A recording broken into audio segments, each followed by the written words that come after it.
Welcome back. You are looking live right now at the New York Harbor. This is courtesy of our Earth Cam.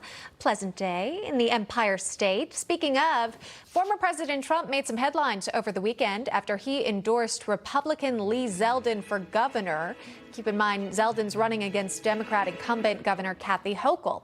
In a post on Truth Social, former President Trump wrote in part, Lee was strong on the border, crime, our great military and vets, like few others, and fought hard to protect our Second Amendment and succeeded. He will be a great governor of New York and has my complete and total endorsement. Good luck, Lee. The former president's endorsement comes as the race between Hochul and Zeldin is now looking more like a toss-up. In fact, this is the headline from the New York Post. New York governor's race between Hochul and Zeldin, now considered a toss-up. It reads, Real Clear's rolling average of polls since September 30th to October 12th shows Hochul up by only 5.3%, with nearly 7% of voters undecided. Brian Anderson served as New York City Commissioner of Records in the Giuliani and Bloomberg administrations, and he's with us now. Brian, all right, how does that endorsement from Trump play into those polls? Well, it certainly energizes his base. I think there was a confusing headline about his Zeldin's stand on not changing abortion laws, which probably confused some pro-lifers. But the president went firmly in his corner, and as I say, energizes his base. And it comes at the right time, because not many people pay attention to things a month, 3 months out. So you're going to see this race tightening up, as it has done in the past.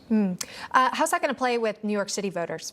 Well, again, it'll depend on turnout, but New York City traditionally has always gone for the Democrat. Sure.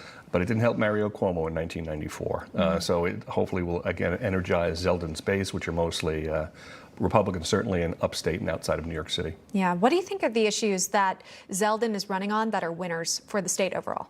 Well, common sense issues like crime and the economy. I mean, these are two things that the governor has avoided speaking about, or, pass the buck to someone else. We firmly believe that crime is completely out of control, and she has done nothing to address this. And I think Lee Zeldin has come out very strongly. He's been a victim of it twice.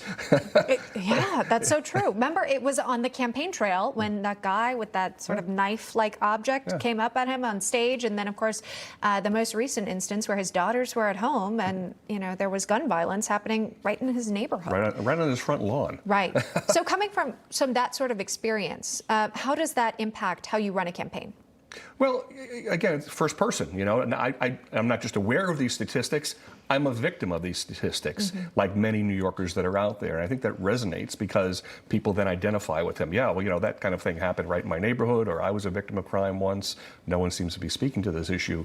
Here's someone who really knows what I'm talking about. Do you think the Democrats in New York anticipated it to be so close going to November 8th? I don't think they ever do, quite honestly. I hearken back to when Mario Cuomo was running for his fourth term against George Pataki.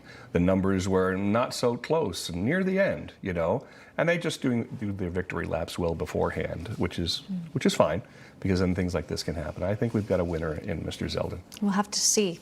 Speaking of New York Democrats, Senator Chuck Schumer made some news when he commented on seat sizes for airlines here. This report that the FAA is considering sort of shrinking seats, maybe to make a few more spots available to sell more tickets. He's coming out against it. He understands the challenges travelers have when they feel so squished next to each other. What do you think about it? Exactly right. Well, we can always count on Chuck Schumer to come up with things like this. I don't think it's a campaign issue, but no, I agree. I mean, the seats are narrow enough as they are. We're not heavy-set people, but sitting there for 8 to 10 to 12 hours sometimes can get pretty touchy. So I'm with him on this one. Yeah, there you go.